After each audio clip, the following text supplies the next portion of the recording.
வணக்கம் ஃப்ரெண்ட்ஸ், இன்றைக்கி நம்ம சுவையான உருண்டை குழம்பு செய்கிறதுக்கு தேவையான பொருட்களை பார்த்துடலாம். அதுக்கு நான் பாசிப்பருப்பு ஒரு அரை டம்ளர் பாசிப்பருப்பு எடுத்து நான் ஊற போட்டிருக்கேன் 4 மணி நேரம். இப்போ ஊறிய பாசிப்பருப்பை நல்லா மிக்சியில் போட்டு தொரன்னு அரைச்சிக்கிறேன். இப்போ அரைச்ச பாசிப்பருப்பை நம்ம பவுலுக்கு ட்ரான்ஸ்ஃபர் பண்ணிக்கலாம். இப்போ பவுலில் போட்டதும் கொஞ்சம் இஞ்சி பூண்டு துருவுனது போட்டுக்கலாம்.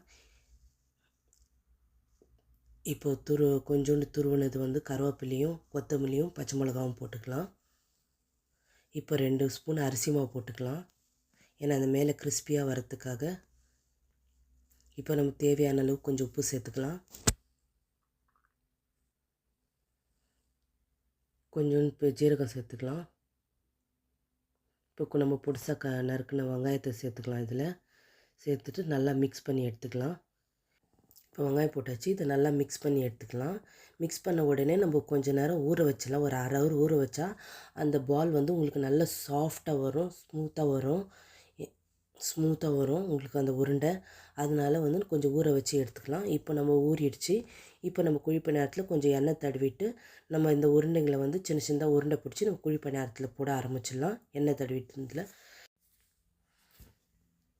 இப்போ ஒன்று ஒன்றா போட்டுக்கலாம். குழி நேரத்தில் தட்டி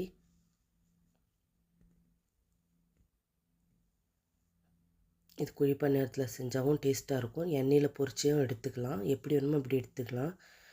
குழி நேரத்தில் போட்டாக்க கொஞ்சம் எண்ணெய் கம்மியாக பிடிக்கும். நீங்கள் வறுத்து எடுத்தால் கொஞ்சம் எண்ணெய் அதிகமாக இருக்கும். அதனால தான் உங்களுக்கு பாசிப்பருப்பில் செஞ்சால் இந்த உருண்டை ரொம்ப ஹெல்த்தியும் டேஸ்டியும்.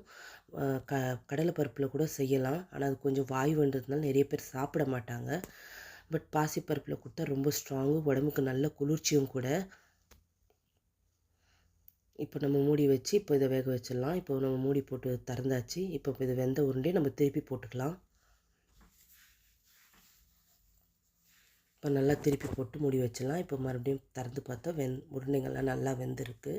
இப்போ இந்த உருண்டை நம்ம அப்படியே கூட சாப்பிட்லாம். கெச்சப்பு, மைனஸு எது கூட, தேங்காய் சட்னி கூட ரொம்ப சுவையாக இருக்கும். ஏன்னா ஊற வச்சதுனால நல்லா ஃப்ளஃபியாக இருக்கும், சாஃப்டாக. இப்போ நம்ம இதே உருண்டையை குழம்பு செய்கிறது எப்படின்னு பார்த்துக்கலாம். அதுக்கு ஒரு தக்காளியும் கொஞ்சம் கருவேப்பிலை, 10 பல் பூண்டு, கொஞ்சம் சீரகமும் 2 ஸ்பூன் தனியாகவும் போட்டு நல்லா மிக்சியில் மைய அரைச்சி எடுத்துக்கலாம். அரை டீஸ்பூன் மஞ்சள் தூளும் சேர்த்து நல்லா மைய அரைச்சிடலாம். இப்போ அரைச்சிட்ட பிறகு ஒரு பேன் வச்சுட்டு சட்டியில் கொஞ்சம் கடுகு, ஜீரகம், வெந்தயம், கருவேப்பிலை போட்டு நம்ம தாளிச்சிக்கலாம்.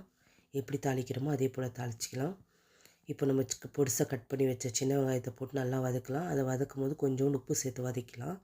2 காஞ்ச மிளகாய் சேர்த்துக்கலாம் ஃப்ளேவருக்கு. இப்போ ஒரு டீஸ்பூன் மிளகா பொடி சேர்த்துக்கலாம். மிளகா பொடி எண்ணெயில் வதங்கினா தான் டேஸ்ட்டும் கொடுக்கும், கலரும் கொடுக்கும் உங்களுக்கு.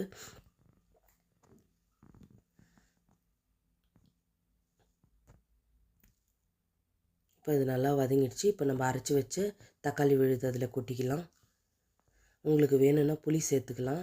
இப்போ எண்ணெய் கக்கி வருதுன்னு இது வதங்கட்டும். வேணும்னா புளி சேர்த்துக்கலாம், நான் சேர்த்துக்கலை. இப்போது சிம்பிளாக செய்கிறேன். இப்போ எண்ணெய் நல்லா வதங்கி வந்துருச்சு. இப்போ நம்ம அதில் ஒரு கிளாஸ் சுடு தண்ணி ஊற்றிட்டு நம்மளுக்கு தேவையான அளவு எவ்வளோ பதத்துக்கு குழம்பு தேவையோ அவ்வளோ பதத்துக்கு வச்சுக்கலாம். கொஞ்சம் உப்பு நான் ஆரம்பத்திலே சேர்த்துட்டேன். இப்போ கொஞ்சம் சேர்த்துக்கலாம் டேஸ்ட் பண்ணி பார்த்துட்டு. உங்களுக்கு வேணும்னா முந்திரி பருப்பு விழுது கூட சேர்த்துக்கலாம், ரொம்ப டேஸ்டியாக இருக்கும். நான் சிம்பிளாக செஞ்சுருக்கிறேன். இப்போ அதில் நம்ம பணியாரத்தை அதில் போட்டுக்கலாம், பருப்பு பணியாரத்தை. இப்போ அது கொதித்து வரட்டும், எண்ணெய் தெரிஞ்சு. இப்போ பணியாரம் டேஸ்டியாக நம்ம சுவையான உருண்டை குழம்பு பணியாரம் ரெடி ஆகிடுச்சு. சூப்பராக இருக்கும், ட்ரை பண்ணி பாருங்கள் ஃப்ரெண்ட்ஸ். நன்றி ஃப்ரெண்ட்ஸ். உங்களுக்கு இந்த வீடியோ பிடிச்சிருந்தால் லைக் பண்ணுங்கள், கமெண்ட் பண்ணுங்கள்.